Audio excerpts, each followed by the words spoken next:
Esta semana comezábamos vendo na prensa diaria moitos titulares nos que manadas de lobo, así non lo contaban, atacaban ao gando de familias daqui da comarca de Pontevedra.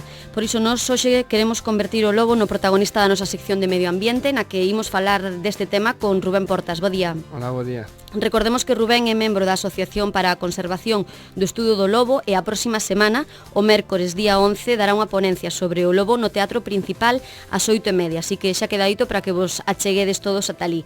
Pero vamos a abrir apetito de lobo, por decirlo así, e queremos saber se son tantos os danos que causa este animal. Bueno, realmente son moitos menos que os que se cree realmente.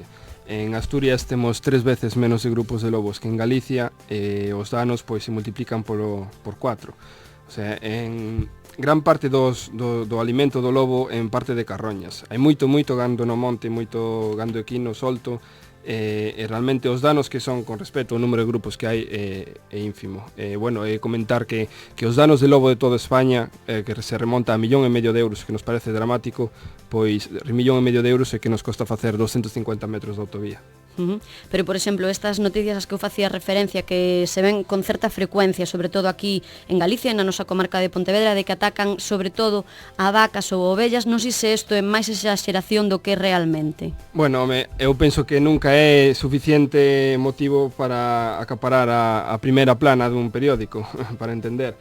Pero bueno, que sí que é un tema conflictivo e que, claro, a familia que o sufre pois é unha pérdida, sobre todo se a administración pois lle tarda en pagar. Eso é algo que entendemos e bueno, que tamén hai que emplear métodos de prevención, o sea, non me parece normal que en zonas de lobo a día de hoxe ainda teñamos ovellas soltas no monte, igual co gando equino e vacuno un pouco máis complicado, pero coas ovellas pois un balao e uns mastíns pois servirían para frear un pouco eses ataques de lobo e seguramente que prefería botar a correr tras un corzo ou un xabarín. Pero é certo que con temas como este hai cada vez máis voces que falan de erradicar o lobo. Ti como experto que opinión tes? Bueno, eu creo que unha sociedade plural a día de hoxe, porque xa non estamos na Edad Media, erradicar o lobo é un pouco heavy, vamos. Eu penso que temos que adoptar outros sistemas de xestionar a especie, como se fai no Yellowstone, como se quere facer ahora mismo na Culebra, que é o turismo. A xente de Holanda, de Alemania, de Gran Bretaña, pois acude cada vez máis á Península Ibérica a observar as especies que eles mesmos extinguiron. A xente ven a ver lobo, ven a ver oso e ver a ver lince.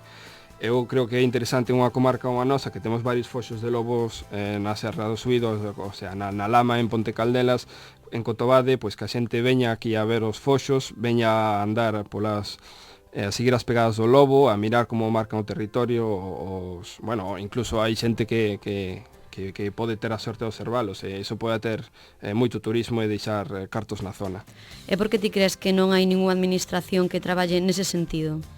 Para potenciar o turismo do lobo. Bueno, a verdad que a administración, o que en Galicia, non. En Galicia non se potencia en absoluto o lobo desde cara a administración. Simplemente se pagan os danos e fora. Realmente en Galicia non se xestiona, que a veces non é tan malo tampouco, porque en Castilla y León se quere xestionar absolutamente casi toda a fauna e o lobo, pois vamos, están a base de cupos cinexéticos, están medio extinguindo. En Asturias 3/4 o mismo. É complicado, entón, o mellor adoptar unha posición, pero o mellor escoitar a colectivos como o voso serviría.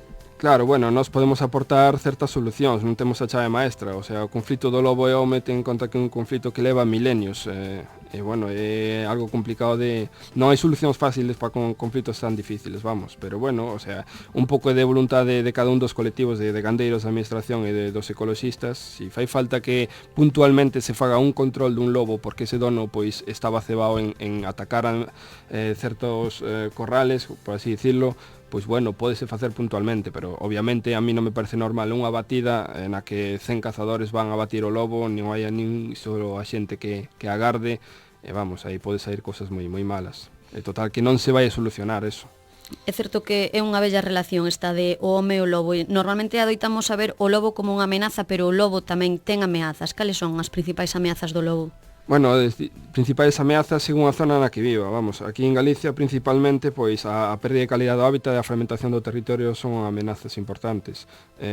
Concretamente cada ano morren máis de 20 lobos na carretera atropelados, eso sin os que se coñecen, seguro que morren uns cantos máis. Ten en conta que Galicia hai un núcleo de poboación pois moi dispersos polo territorio e bueno, é moi fácil que se atropelen lobos na zona onde os hai.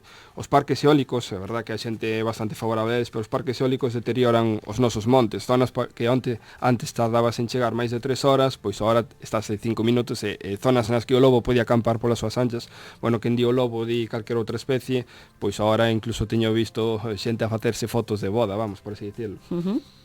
Por exemplo, existen tamén moitos mitos e moitos medos en torno ao lobo, pero como vive realmente esta especie? Bueno, o sea, os mitos é algo tremendo, porque a min, o sea, levo 5 anos máis ou menos estudiando o lobo e xente ven xunto a mí e me digo, hostia, non vos pasa nada, non vos atacan e tal e cual. E claro, digo, hostia, pero ti tes estudios, ti non me digas que ainda, pois sí, está moi arraigado na mente da xente que o lobo ataca a xente. Vamos, pois, eu teño dormido no monte centos de veces, teño escoitado oír os lobos, teños visto e nunca me pasou nada, e incluso me teño topado con algún de frente, sabes? E nunca me pasou nada. A mí de todas formas non me gustaría, atoparme con un de frente. Podo te asegurar que non te iba a pasar nada. Bueno. Aí está a oferta. Vale. Bueno, nunca pasou nada, nin pasará, vamos, seguro, porque bueno, a reacción do momento do lobo cando se topa cunha persona é sair fuxindo. Sai fuxindo o lobo, non a persoa. Claro. Bueno, algunha persona pode sair fuxindo tamén. Seguramente. Bueno, pois vamos poñer aquí punto final, pero xa sabedes que se queredes descubrir máis falsos mitos en torno ao lobo ou descubrir un pouquiño máis como viven, o próximo mércores día 11, Rubén estará dando unha ponencia sobre este tema no Teatro Principal, ás 8:30. Gracias por estar aquí un xoves máis, Rubén. Gracias a vos.